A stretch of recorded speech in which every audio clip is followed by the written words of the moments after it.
Tens of thousands of soldiers from the Royal Norfolk Regiment were killed in Singapore in 1942, with thousands more detained, abused and tortured in labour camps. A series of errors in the planning of their mission left them mistrained, uninformed and delivered to the wrong side of the country. Their situation was hopeless. The surviving soldiers, now largely forgotten, bring out the skeletons in the government's closet.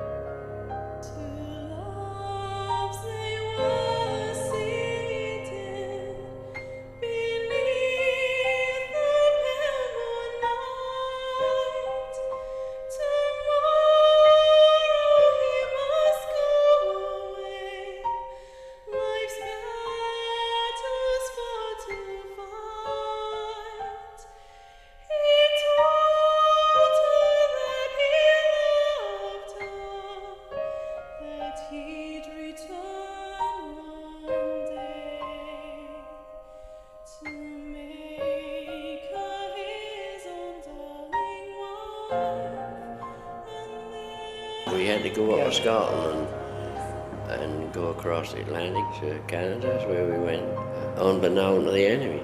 They didn't know we were going to get in American boats. It's all done secret till we got around the Cape and the Japs pulled Pearl Harbor, so then they declared war.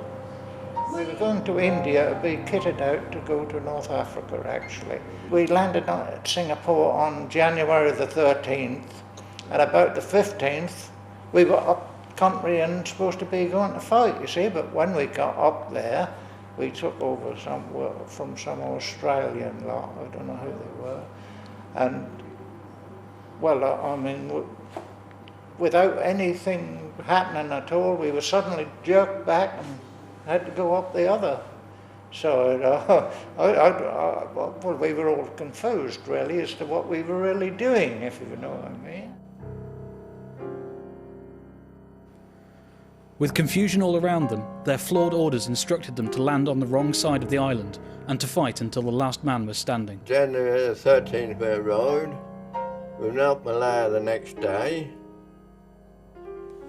And after a couple of days we, had a skirmish with the Japs and we was cut off. We had to get out the best we could. The spot we got out, the 6th Norfolk, a few hours after us, cut so many of them, they surrendered, and they lined them all up and shot. They said wherever they put us to defend Singapore, we should have went where the Australians was, because we were new troops. The Japs sent out patrols, and they got one of our sections, number 4 section of my thing, and it was number 5, and they almost did away with them, but 1 or 2 of them were injured, and they had to go to hospital. And this hospital was the Alexandra Hospital, and that was the one the Japs overran and banded all the nurses. When they tried to defend the hospital, and one of our friends, the Japs just killed him because he started fighting back. Well, they would do, wouldn't they? I mean, if you were fighting them, I mean, that's fair enough, but to go and bang it. Bang at the nurses. It's true. Oh yeah, the nurses and the doctors and everybody. Killed a lot. The following morning, they got a machine. We were lying in this cemetery, and there was a machine gun opened up on us, and do you know, for about 2 or 3 hours we couldn't know to get up or down or anything, because the bullets were just flying over the top. When that finished, we actually moved a little bit different position in there, and on the I forget what the date was now. Anyway, it was the day before the same day they capitulated on the, I suppose that was a Sunday morning. Yeah, it must have been a Sunday morning. I got hit by a machine gun. Through his arm. Because I didn't know any more about it after that. Well, I can probably tell you what happened after I left, you see, because I had to go to hospital with it. I got machine gunned in the chest and the arm, and the other arm as well. I was lucky. I didn't get to... That was on a Sunday when we had the order to surrender at 5 o'clock. And the next day, because we was in the jungle and stayed where he was, the Japs coming. And then, you know, search to see what we got and that sort of thing. And then we all had to march to Changi. News of their surrender eventually reached home. When they announced the fall of Singapore, I remember that clearly, and we knew that George was out there. I don't know if we knew that he was actually in Singapore, but we knew he was in the Far East. Perhaps we did know, but there was a look of horror over my parents' faces, obviously. I mean, I was only 12, so it didn't affect me so much, but I clearly remember that lunchtime. They had 2 cards in the 3.5 years, whatever it was, pre-printed cards, which didn't mean much at all. I am safe and well. I have food. About 4 lines, that's all it was. And from memory, a signature, which we had to believe was George's. There was nothing official whatsoever. I mean, it gave my mum and dad hope and heart that it was a genuine one. And indeed they were, because George said afterwards that yes, they did send, I believe it were 2 cards in the time. Just a postcard. Very, very limited information on it.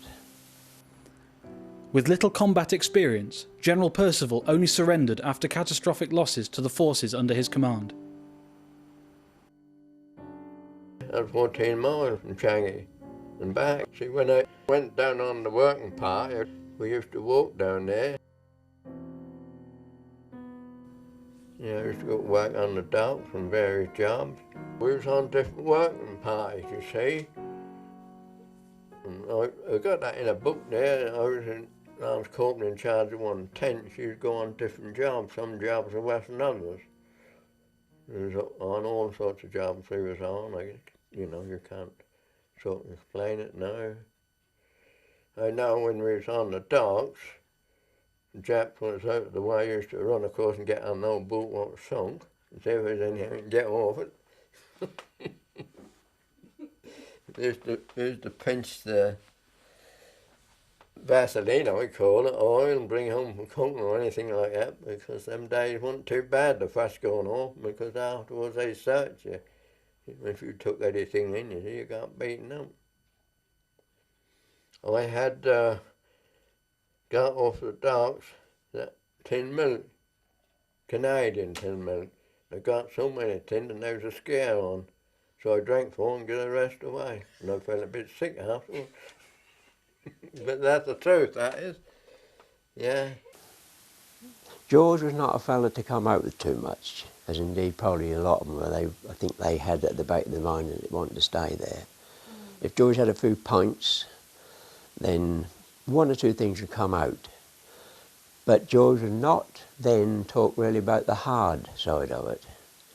He sometimes more talk about silly little things that happened, such as these guards going, that really tickled him, coming in with a little dolly on a string.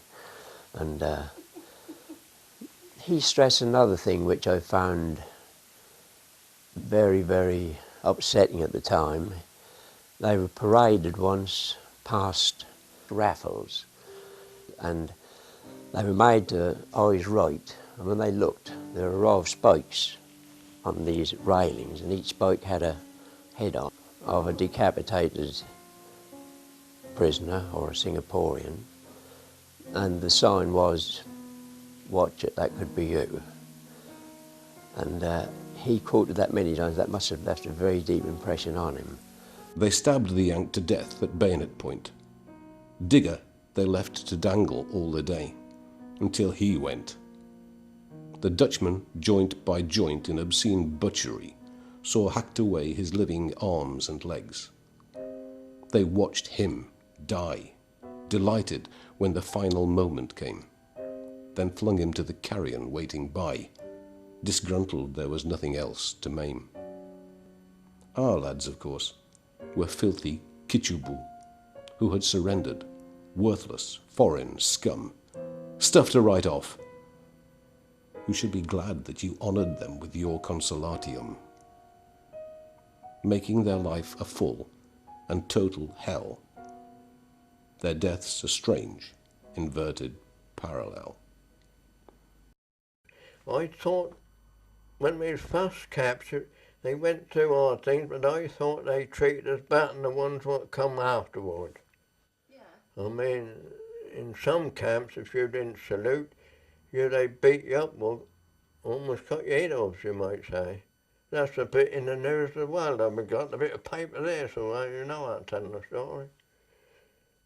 And that sort of done me when I read that, really, because that did really happen. This bloke, he was a parson. He was on that trip when I went on a free one once.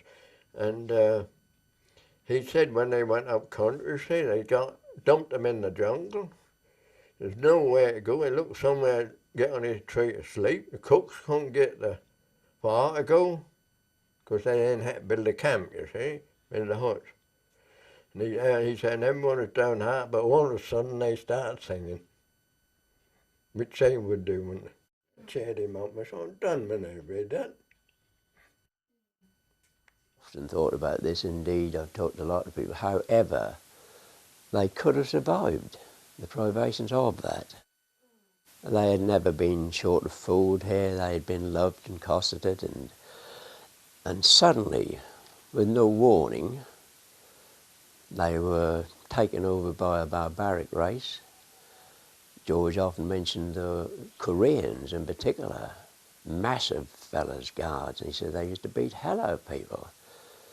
And he mentioned things about the childishness of the Japanese, in that they go out on the days leave and they walk out hand in hand, and they come back carrying a little doll they'd bought. Little things like that all come back. I also remember things he said about the annoying habit they have of, for instance, putting two friends face to face, two really good friends, particularly Australians, and to make them stand and hit one another. Not gentle taps, but to bash hell out of each other until one dropped. Yeah, he stressed that very much. I roughly had a year in Singapore. I was first to go down on a working party. Steel wagons baked in concentrated heat. A fiery rack, each sun-scorched metal section. The floor inch-deep in filth, so that the feet of all of us were sullied to perfection. Stale excrements had fouled the bottom half. Wounded and hale were tumbled in together. Some jokers said with a sarcastic laugh, "For this tour, mate, we've got the bloody weather." There were some blokes from Java, a Marine, ex-Perth, and good old Pop, so brave at heart. Some Aussies, Changiites, who most had been picked up at Muar, but who still looked smart. The engine hooted, gave a smoky cough, a scream of brakes, a jolt, and we were off. Well, at first we was at Canterbury. No one didn't want us, if you know, the Japs didn't know where to put us. They was there for 3 or 4 days, never got much food, and, and till they sort out where they want us to go. Ailments, injuries and illnesses were of no importance to their captors. They still had to work. They used to do 12-hour shifts, and weekend they had to do 18.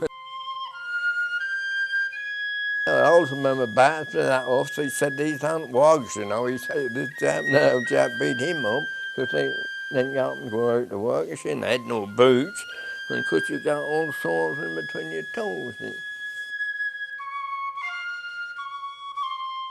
And the officers, they didn't do no work, but they lined them up and made them work one day. And Any attempt at an escape was futile. The few that tried were soon captured and executed. oh yes, try to escape. And see, once you've got out of Burma and blink McGee away, and very few made it. One lot made it through the jungle, and the Japs, something that no one on earth could ever do. They didn't kill them, but most of them they shot. See, from our lot, we didn't know at the time, but they some tried to escape and they got some things and rats together. Well, when they gone through the jungle wherever they got to Burma, they had to make a raft to go across the river. And of course, bless the thing, over time they lost everything. They were captured and tried. We was attacking them because then cholera broke out. They hit what they call the fit camp. That's when I was helping them out in the cookhouse and we'd be on all night. Well, of course they gave me down and everything. No, I didn't tell them what, they put me in there where they were. And you died in 3 or 4 days of cholera, you see. When they got malaria or anything like that, they stood them in the river to cool them down, and then they had to go back to work again. I mean, that was absolutely ridiculous. I mean, they killed them. My brother died through all this. They didn't value life. They didn't value life. They always wanted to torture you somehow. I mean, when I got to Japan, I'd been down to Cornwall about 2 days and I wanted medical treatment. So I walked across the square up we were in, and because I didn't salute the Jap, he gave jiu-jitsu on me, threw me up in the air. And I didn't weigh no more than 7 or 8 stone. I hurt my wrist, but there's nothing ever come out of it. And they gloried in torture, just torture. That's the truth. After a year on Death Railway, many of the prisoners were shipped back to Japan. I roughly had a year in Singapore. I was first to go down on a working party, and they came back Boxing Day 1942. In March the 19th, I went up on the railway. And from there, of course, I was up there a year. And on my birthday, March the 10th, I was at the bridge. And on the way back to Singapore, because when they got back to Singapore, we was there, might be a few days or a week, then we were shipped to Japan. One of my friends got shot in the knee, which is Leonard. Who? Leonard Neville. Oh, He got shot in the knee. yeah, he But, eventually died, didn't he? When Well, the ship sunk. I was with him when he died. We were going from Singapore to Japan to work in a coal mine. And 2 days sailing out of the Philippines, the Yanks come along, hundreds, that seemed like hundreds, sunk the whole of the ships. These planes come, say within a minute or two, there was not a ship left. They were gone, sunk them. We all went in the sea, what could get out, and I was rescued by a small fishing boat. 2 days to get me back to Manila.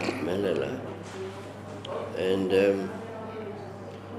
when we got back, the camp commander said, "You should have left them, they're old prisoners, we want new." Well, out of that lot who got sunk, some of them got freed. But no end but torpedoed you now, because there's a submarine now in America what picked up over 200 and more. See, that was very, very bad.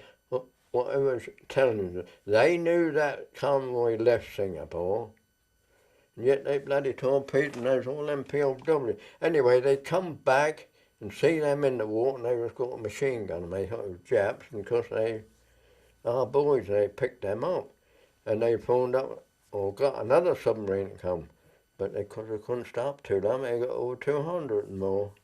They didn't know about the railway till them boys told them what they'd been working on. But I mean, I had to go to Formosa then, right at the war. Eventually I finished up in Japan in a coal mine. And every day I'd have cried. I didn't like going down, because we weren't going down that way. We let down a rope that way. And there had been accidents where the rope was broke. We knew that before we went down.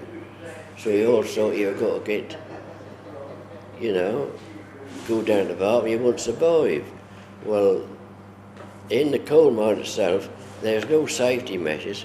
You just getting the coal out, getting the coal out, putting it in these trucks down there. And of course there were some of them where the roof came down on them and they never come out. I mean, just washed. I mean, it's a stone when the roof come down. A stone goes between the two layers, the stone. But I might tell you, that was I don't know how I got through it mentally. I honestly don't. We went from Osaka, we went on the west coast, a place called Nomi. And because then the war finished, they brought us in August the 15th, 2 o'clock, and said the war was over. And they produced the paper with the news. Some of them got more up-to-date news than they'd got, because they'd got wallers in the camp, because we didn't know. I mean, it doesn't tell you everything till a month after that happened. At the end of the war, the Korean guards cut their hair and disappeared into the jungle. Although the prisoners were still incarcerated, the Americans dropped food parcels into the camps to ease their suffering.